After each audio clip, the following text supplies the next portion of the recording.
Pada tahun 1815 terjadi sebuah letusan gunung berapi yang maha dahsyat yang menggemparkan peradaban dunia. Gunung tersebut adalah Gunung Tambora yang terletak di Sumbawa, Nusa Tenggara Barat, Indonesia. Letusan gunung ini memuntahkan abu 150 km kubik dan aerosol pun yang dikeluarkan mencapai 60 megaton. Dampaknya tidak main-main cuy, diperkirakan 92.000 orang meninggal dan punahnya 3 kerajaan yang berada di kaki Gunung Tambora. Tidak hanya itu juga, karena saking dahsyatnya letusan Gunung Tambora ini membuat 660 km ke barat Gunung Tambora mengalami kegelapan selama 3 hari. Terlebih lagi, abu Tambora menyebar luas ke seluruh dunia, bahkan hingga ke kutub utara, yang membuat bagian utara hemisfer mengalami penurunan suhu hingga 11 derajat Celcius, yang memicu terjadinya Year Without Summer alias tahun tanpa musim panas pada tahun 1816. Dari dampak itu juga menimbulkan kaldera seluas 7 km dan sedalam 1,1 km, yang menjadikan kaldera terbesar di Asia dan terdalam di dunia. Nah, di sini gue tidak akan lanjut menceritakan tentang sejarahnya Gunung Tambora, tapi gue akan menceritakan pengalaman gue ketika mendaki Gunung Tambora.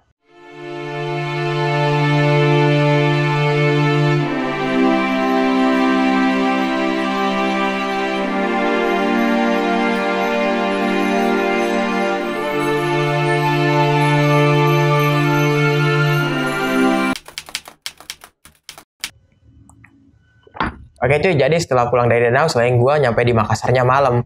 Dan subuhnya gue langsung cabut ke Pelabuhan Makassar diantar oleh teman-teman dari Makassar. Karena jadwal kapal gue adanya jam 6 pagi. Dan dianjurkan untuk boarding pass sejam sebelum kapalnya berangkat.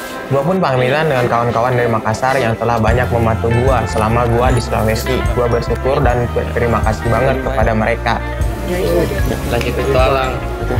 Siap.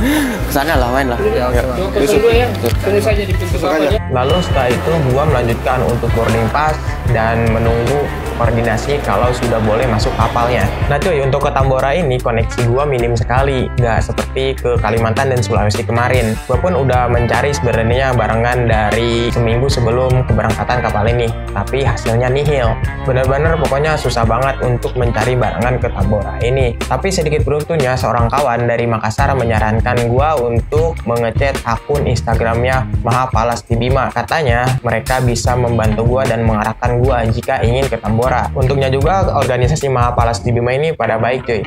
Mereka merespon chat gua dengan baik dan mengarahkan gua tentang informasinya untuk ke Tambora. Bahkan mereka menyarankan gua untuk menginap dulu di sekrenya. Nah cuy, beruntungnya lagi ketika gua sedang antri pengecekan tiket, gua disapa dan ditanya oleh seorang lelaki di sebelah gua. Dia bernama Bang Ervin. Dia menanyakan asal gua dari mana dan tujuan gua akan kemana. Ya sudahlah, gua jelasin kan asal gua dan tujuan gua ke Tambora, tapi gua belum dapat barengan. Dan ternyata Bang Ervin ini orang Dombo cuy, daerah sebelum ke Tambora. Dan dia juga kebetulan akan mendaki beberapa hari ke depan ke Tambora bersama teman-temannya. Dia pun menawarkan gua untuk bareng mendaki bersama dia. Bahkan dia juga menyuruh gua untuk menginap di rumahnya. Nah, gua pun respon dengan baik dong ajakan dia. Gua minta kontaknya, tapi untuk menginap di rumahnya gua tolak dulu karena gua gak enak, sudah ada janji dengan anak-anak Mahapalast Bima. Langit sudah mulai terang dan kami para penumpang sudah diizinkan untuk memasuki kapal. Nah, untuk kapal yang gua naiki kali ini adalah kapal Tilong Kabila. Gua dapat tiketnya dari agen 300.000. Itu pun tiket tambahan yang seharusnya harganya lebih murah dari tiket normal. Kalau harga tiket normalnya sih sekitar 250-an. Nah, minusnya tiket tambahan ini tidak dapat tempat tidur cuy. Jadi terpaksa harus gelar tikar di kapal. Nah, di kapal juga gue sudah janjian dengan seorang kenalan gue.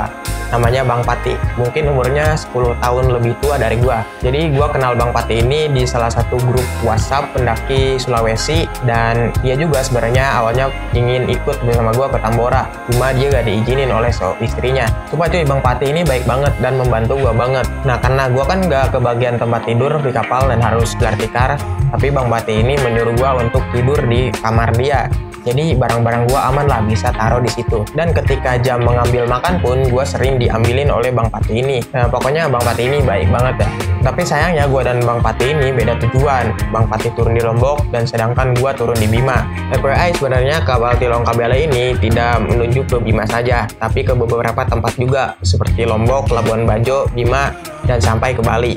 Dan untuk kapal ke Bima ini total perjalanannya 1,5 hari dari Makassar. Sebenarnya bisa lebih cepat sih kalau kapalnya langsung ke Bima. Tapi kan kapal ini ke Labuan Bajo dulu untuk mengambil penumpang dan transit. Jadi agak lebih lama.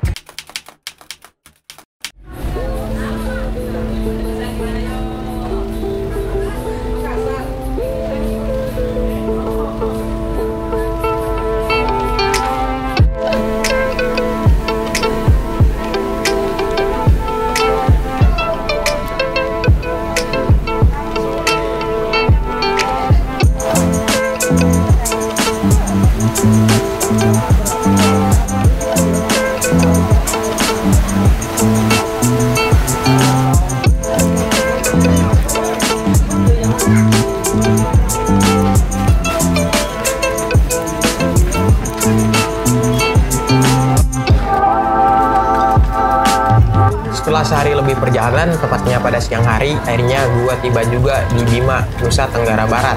Nah, oke bro, jadi sekarang saya udah ke Bima dan nunggu temen nih, saya kenalan dari Mahapalas di Bima, Mahapalanya di Bima.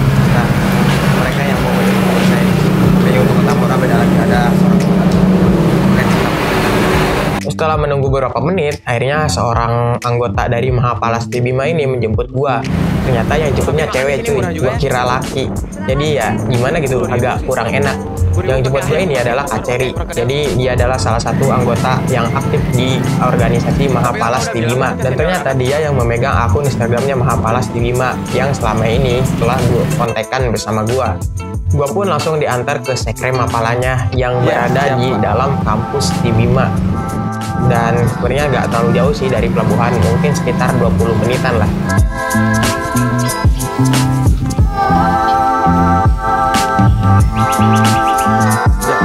Gue pun istirahat dulu di sekre Mapala itu, lalu berkenalan dengan para anggota-anggota yang lain yang sedang berada di situ. Lalu setelah itu gue sharing dan ngobrol-ngobrol, mereka menanyakan tentang perjalanan gue dan gue menanyakan tentang budaya atau kearifan lokal di Bima ini. Biasalah sharing-sharing begitulah cuy, saling berbagi pengalaman. Sumpah sebenarnya first time banget ya gua masuk ke sekre atau mengunjungi sekre Mapala gitu, sekre organisasi pecinta alam. Ya gimana, orangnya pada unik-unik sebenarnya, pada kreatif itu dan pada asik. Di sekre ini juga sebenarnya gua niatnya nggak terlalu lama, paling cuma sehari saja. Karena kan nggak enak juga di wilayah kampus dan gue juga nggak mau terlalu ngerepotin. Lalu besoknya gue bersiap-siap untuk melanjutkan perjalanan ke Dompu. Karena gue sudah ada janjikan dengan Bang Erpin ini. Tapi yang masih gue raguin adalah Bang Erpin ini tidak ada kabar cuy, selepas dari turun kapal kemarin. Gue sudah hubungi padahal dari awal, tapi WhatsApp-nya masih checklist 1. Akhirnya gue maksain untuk jalan dulu ke Dompu. Berharap sampai di Dompu, Bang Erpin ini ada kabar. Toh meskipun Bang Erpin ini tidak ada kabar, gue masih ada satu opsi lain, yaitu ke rumah Bang Abu di daerah Kempo. Nah soal Bang Abu ini, awalnya gue disuruh Bang Pati untuk menghubungi kenalannya yang berada dekat dengan kaki Gunung Tambora, namanya Bang Yud. Dan gue pun menghubungi Bang Yud, menanyakan soal akses ke Tambora, dan dia pun menanyakan gue sedang ada di mana. Dan ketika mendengar gue akan ke Dompu, Bang Yud ini menyarankan gua untuk ke rumah Bang Abu saja yang di daerah Kempo. Nah uniknya sebelum kenal Bang Yun ini, padahal gua udah kenal sama Bang Abu ini, udah sekontak juga lah, kenalan dari grup pendaki NTB gitu. Jadi ya ketika Bang Yun ini menyarankan gua ngechat Bang Abu, dan gua gak terlalu canggung lagi karena gua udah sedikit kenal dengan Bang Abu ini. Akhirnya gua pun diantar ke terminal bus Bima oleh seorang anggota dari Mahapalas di Bima. Dia namanya Bang Gentong. Dia orangnya asik banget cuy, dan baik juga. Tapi bulan Agustus lalu gue mendengar kabar dia sudah wafat cuy.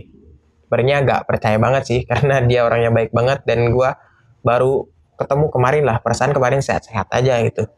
Tapi ya semoga saja beliau ini bisa diterima amal ibadahnya dan selalu ditempatkan di sisi Sang Maha Kuasa. Oke bro, jadi sekarang saya masih di terminal Bima. Tadi udah diantar sama anak Mahapeta di Bima ke terminal karena sehari dulu tadi semalam dulu lah di sekre Mahapeta di Bima.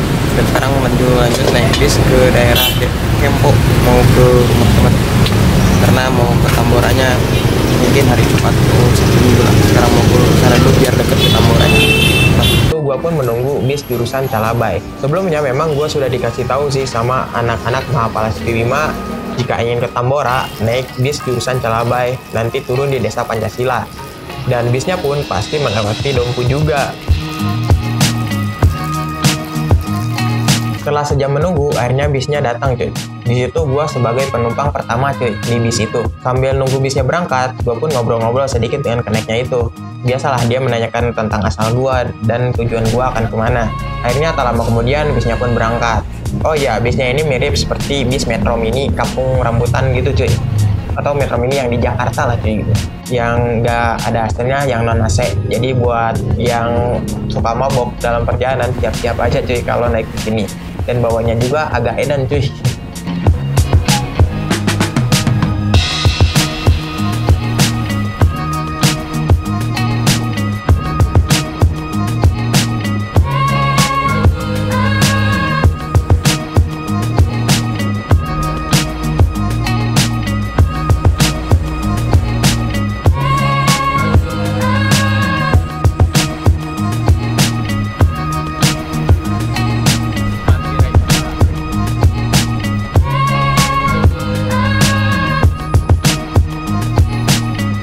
Gua pun akhirnya tiba di Dompu sore hari cuy, sekitar mungkin setengah 4 atau jam 4-an lah. Pokoknya total perjalanan dari Bima ini sekitar 3 jam sampai 2 jam. Karena lumayan jauh juga sih sebenarnya cuy. Awalnya tujuan gua kan turun di Dompu aja cuy, tapi karena Bang RP ini belum ada kabar sama sekali, akhirnya gua pun memilih opsi kedua, yaitu ke kediamannya Bang Abu. Gua pun menghubungi Bang Abu, kata Bang Abu silahkan mampir ke rumahnya. Dan dia menyuruh gua turun di daerah Kempo yang masih sejalur juga untuk ke Tambora. Setengah jam atau sejam kurang lebih, akhirnya bis pun sampai di Kempo cuy. Nah, di sini uniknya cuy. Jadi ketika gua turun di bis kan posisinya tas gua tuh taruh di atas, dan ketika gua menurunin tas gua, koneknya ini bilang katanya ada orang Bogor cewek di depan yang mau ke Tambora juga. Dan gua pun akhirnya nyamperin cewek itulah. Gua tanya dia orang mana, dan ternyata orang Bogor dan kebetulan mau ke Tambora juga, tapi besok. Jadi ya gue minta nomornya dulu lah. Dan ketika gue habis minta nomornya itu, tiba-tiba bisnya itu keburu maju jadi gue gak sempat naik lagi. Tapi emang niatnya gue nggak naik sih, emang niatnya ke rumah Bang Abu dulu, karena udah turun di situ kan udah gak enak juga, Bang Abu sudah menunggu di depan rumahnya. Jadi gue pun ke rumah Bang Abu dan kenalan dengan Bang Abu. Jadi Bang Abu ini adalah seorang lelaki yang mungkin umurnya 30 tahunan lah. Dia ini berambut gimbal, dan dia juga adalah seorang pegiat alam yang aktif. Dia juga katanya masuk komunitas Tambora. Jadi gue pun ikut mandi dulu di rumah Bang Abu, dan Bang Abu pun menawarkan gue jamuan makan, dan gue pun ikut makan. Dan setelah itu gue kenalan juga dengan keluarga-keluarganya. Keluarga-keluarganya juga baik banget dan ramah pokoknya. Dan mereka juga katanya pernah merantau ke Jakarta, jadi agak masuk lah obrolannya dengan gue. Dan setelah makan, gue akhirnya menanyakan ke Bang Abu perihal apakah ada transportasi untuk ke Desa Pancasila kalau sore atau malam. Karena kan gue juga jelasin ke dia,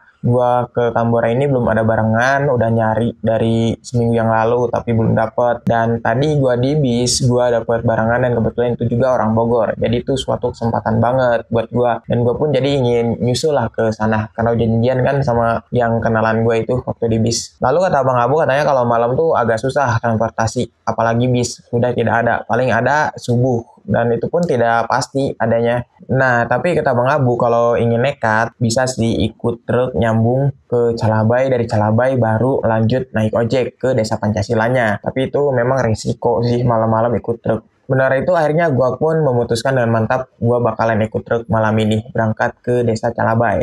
Nah, pada maghrib gue pun menunggu truk di depan rumahnya Bang Abu, dan ditemanin oleh Bang Abu juga, dibantu juga oleh Bang Abu memberhentikan truknya. Nah, 15 menit kemudian ada satu truk dan Bang Abu memberhentikannya. Bang Abu pun langsung mendatangi truk itu. Dia ngobrol-ngobrol dengan bahasa Bima ya, yang gak gua ngerti sama sekali. Lalu gak lama dia menyuruh gua untuk naik ke truknya. Naiknya di depannya, bukan di belakang truknya. Dan kata Bang Abu, bilang ke gua katanya truk itu gak bakal sampai Calabai, mungkin di pertengahan. Nanti supirnya sih bakal arahin di tengah jalan untuk lanjut ke Calabai. Buat gua ngajutin ke Calabai lah, supirnya bakal arahin.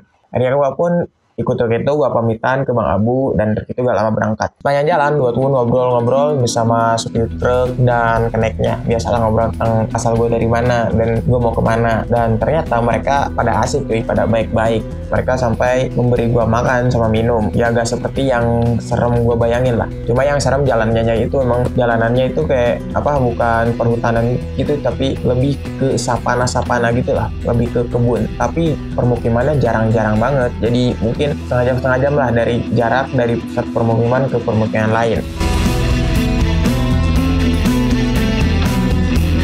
Sejam perjalanan gue pun diturunkan di suatu lokasi oleh supir truk itu, karena katanya supir truknya gak bakal ke Calabai, dan katanya di tempat itu bakalan lebih mudah dapet truknya. Tapi tempatnya ngeri cuy, mungkin tempatnya itu di pinggir pantai ya, di pesisir pantai. Di situ ada warung, tapi warungnya gelap, mungkin karena mati lampu ya, dan jarang ada orang juga. Cuma saya ingat gue ada satu orang lah di situ, supir truk juga, tapi sempat ngobrol sama gue, supir truknya gak bakal ke Calabai, dia malah bakalan cuma sampai depan aja. Dia pun nawarin gue, tapi gue tolak. Lebih enak nunggu di sini kan daripada nunggu di depan, katanya lebih susah permukiman. Dan di sela-sela gue menunggu truk, ternyata Bang Ervin nelpon gue cuy. Jadi Bang Ervin nelpon gue, dia nanyakan gue ada di mana. Dia meminta maaf, katanya HP-nya rusak, jadi gak sempat ngabarin juga. Nah, kata gue kan itu gak apa-apa, dan gue jelasin gue sedang ada di salah satu tempat, dan gue juga gak tahu tempatnya. Gue sedang menuju ke Desa Pancasila. Nah, di situ Bang Ervin kaget kan, dia malah menyuruh gue balik lagi ke Dompu dan bakalan dianterin sama dia ke Desa Pancasila. Tapi ya gue menolak karena kalau ke Dompu jauh lagi cuy, lebih jauh ke Dompu lah daripada ke Pancasila. Dia meminta maaf ke gue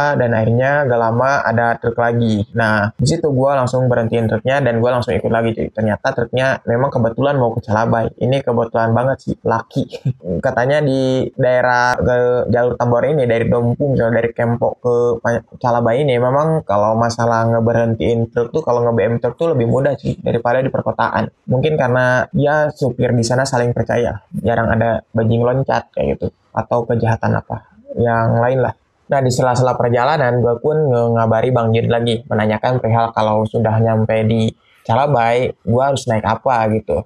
Kata Bang Yud kalau malam agak susah lah ojek, mungkin ada juga mahal, tapi katanya ada seorang temannya yang bisa membantu mencarikan ojek. Dia pun mengasih nomor temannya itu dan gue langsung mengabari temannya itu, dan temannya itu merespon gue dengan baik. Jadi temannya itu adalah Kak Fitri, dia juga salah satu anggota dari komunitas Tambora. Jadi satu komunitas lah dengan Bang Abu, dengan Bang Yud. Jadi masih temanan. Dan akhirnya gue ngabarin Kak Fitri itu, Kak Fitri menanyakan posisi gue ada di mana, dan dia menanyakan gua mau kemana gitu. Tapi Fitri pun bilang jadi ada seorang temannya yang ojek yang bisa bantu gua, tapi tarifnya agak mahal. Awalnya sih 100.000, tapi gua nego lagi 70.000 akhirnya dapat. Mungkin kalau normal pagi sih 50.000 ya, 40.000 sampai 50.000. Tapi kalau malam memang agak mahal. Jadi ya mungkin faktornya malam jadi harganya agak naik ya. Wajar juga. Jadi Kak Fitri pun menyuruh gua untuk turun di deket lapangan Calabai jika sudah nyampe Calabai. Nah nyampe di Calabai gua jam 9 atau jam 10-an malam lah. Dan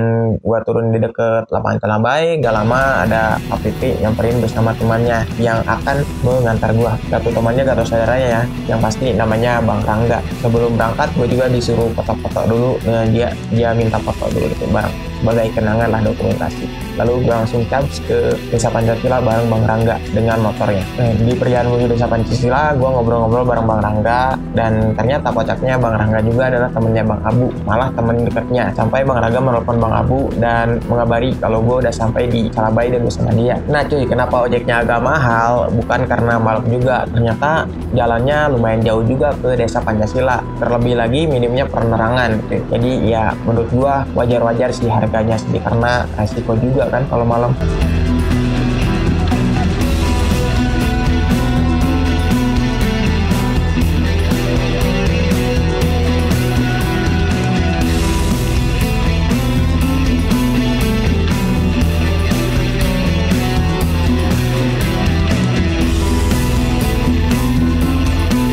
Akhirnya setengah jam perjalanan gue sampai juga di Desa Pancasila, basecampnya Gunung Tambora. Tapi bukan basecamp sebenarnya, seperti resort lah, seperti resort Rinjani seperti itu. Tapi di dalamnya ada kantor dan juga ada gazebo juga, jadi kita bisa istirahat di situ. Dan Bang Abu juga sudah menitipkan gue ke orang basecamp sebelumnya. Nah di situ gue pun akhirnya bertemu dengan seorang yang ketemu gue sore tadi di bis, dan ternyata mereka berdua cuy. Kira-kiraan gue 4-5 orang. Yang satu cewek yaitu Hani, dia asal dari Bogor yang kebetulan sedomisili bareng gue, dan satu lagi Bang Davin, dia asal Jakarta. Nah untungnya cuy, mereka berdua ini bukan pacaran cuy, bukan sepasang kekasih lah. Kalau sepasang kekasih enak juga gue kalau jadi ikut bareng mereka. Jadi kambing cowok kan males banget cuy.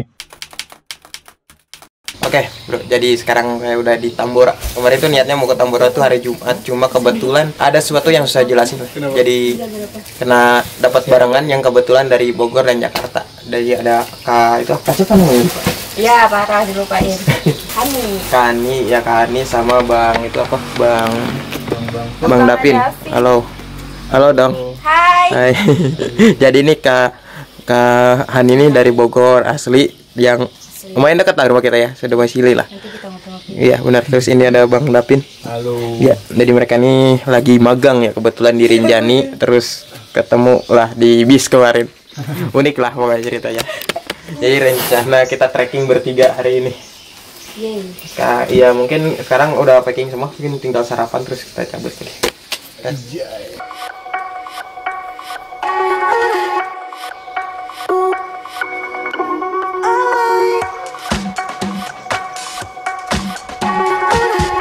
Nah, paginya sebelum pendakian kami sarapan dan membeli logistik terlebih dahulu karena persiapan kami tentang logistik ini masih belum lengkap.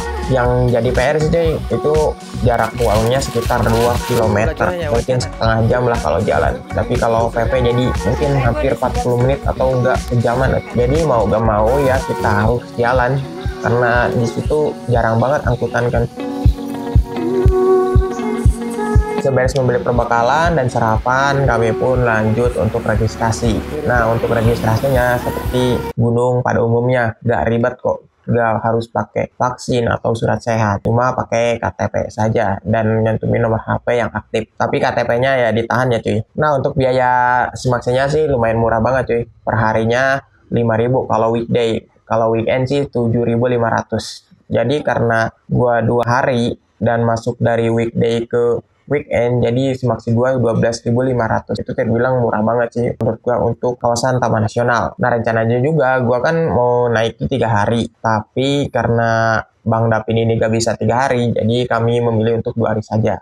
2 hari juga cukup sih pendakian sebenarnya, tapi kalau enak ke Tambora katanya enaknya 3 hari. Oke, niat awal kami mendaki emang jam 8 pagi cuy, pagi. Tapi karena banyak yang di luar kendali kita, jadi kita mulai pendakiannya tuh siang, mungkin jam 11 atau jam 12-an lah. Karena sudah siang juga, jadi kami memutuskan untuk naik ojek saja untuk ke gerbang Rimbanya. Biayanya cukup mahal sih cuy, sekitar 75.000. Itu kalau siang. Kalau malam tarifnya naik lagi sekitar 100 ribuan atau bisa lebih lagi. Terbilang bukan mahal lagi, cukup mahal banget sih. Nah, ojeknya mirip-mirip ojek Gunung Sumbing sih cuy. Jadi tas carrier kita taruh depan dan kita duduk di belakangnya.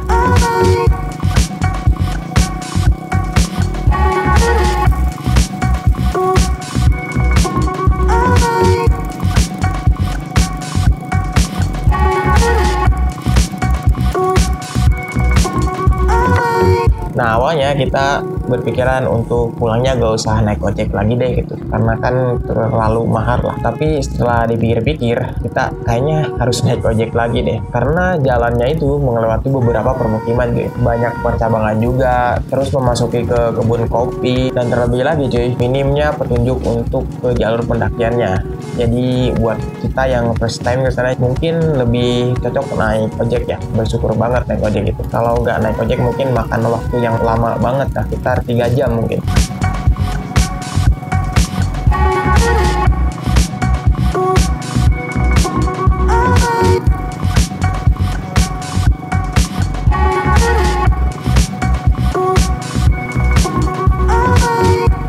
Wah, nyampe.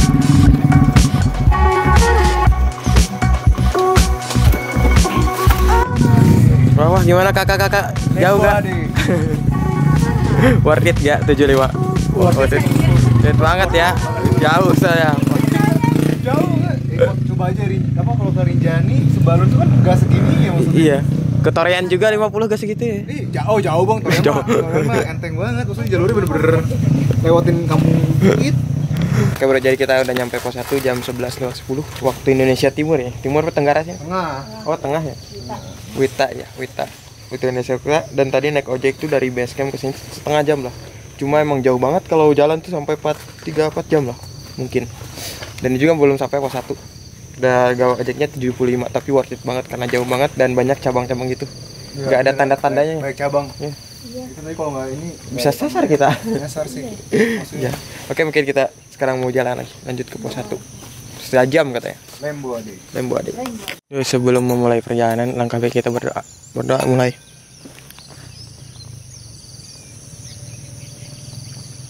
Yuk, berdoa saya.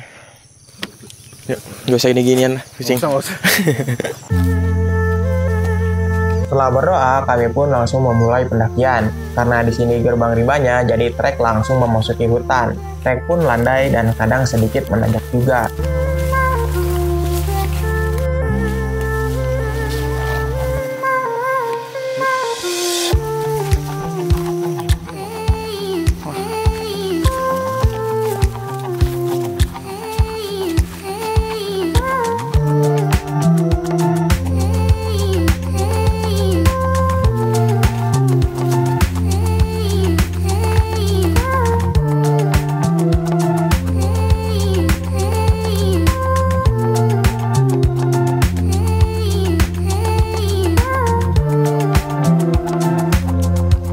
cuy, sebenarnya Gunung Tambora ini memiliki 4 jalur pendakian, yaitu Dorocanga, Oimarai, Piong, dan Pancasila, yang jalurnya paling populer di keempat jalur tersebut. Dan di setiap jalur puncaknya berbeda-beda pun tempatnya maupun ketinggiannya. Tapi kalau mau ke puncak tertingginya lewat jalur Pancasila. Mungkin karena hal ini jalur Pancasila lebih banyak diminati daripada keempat jalur tersebut.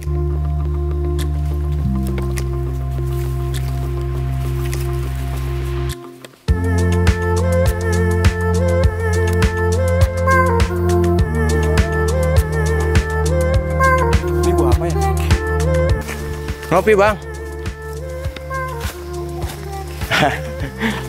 Mau asar dulu sini kan? Mau juhuran dulu. Bro, akhirnya kita nyampe di pos 1 jam 12.17. Sejam lebih lah dari bawah tadi bekas ojek ke sini. Lumayan, tapi kalau jalan tadi dari base camp mungkin nyampe sini udah asar kali ya. Gila jauh banget. Nah, untuk trek sendiri enak sih, landai terus tapi panjang dan banyak tumbuhan-tumbuhan dan semut juga yang bikin gatel ya. Oke lah, ini paling istirahat dulu, mau sholat dulu, ntar lanjut ke pos 2. Rencana ngecamp pos 3 aja nih ya. Kayaknya pos 5 agak terlalu jauh. Di pos 1 terdapat shelter dan sumber air juga. Menurut informasi dari teman-teman yang sudah pernah ke Tambora sih, katanya di pos 1, pos 2, dan pos 3 terdapat sumber air. Jadi tidak usahlah menstok air banyak-banyak dari bawah. Dan di beberapa pos juga, seperti di pos 1 ini terdapat shelter. Biasanya para pendaki itu ngecamp dulu sehari di pos 1. Karena di situ ada sumber air dan shelternya enak lah. Dan keesokan harinya mereka lanjut ke pos 5. Karena dari pos 1 ke pos 5 ini sebenarnya jauh banget sih jaraknya. Gak ada tinggalan kan ya? Jangan sampai dompet. Ada aman. Ini kenapa enggak? Oke bro. Jadi sekarang jam 12.46. Kita mulai jalan lagi cara biasa juhuran. Tapi gak sempat makan ngopi juga karena ini udah cuaca udah mau mendung dan masih jauh ke sana. Masih jauh lah pokoknya. Makanya kita karena gak terlalu lapar juga udah makan tadi. Jadi lanjut jalan aja. Oke, mantap.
Bayangan. Kirain gua pos 2 kaget.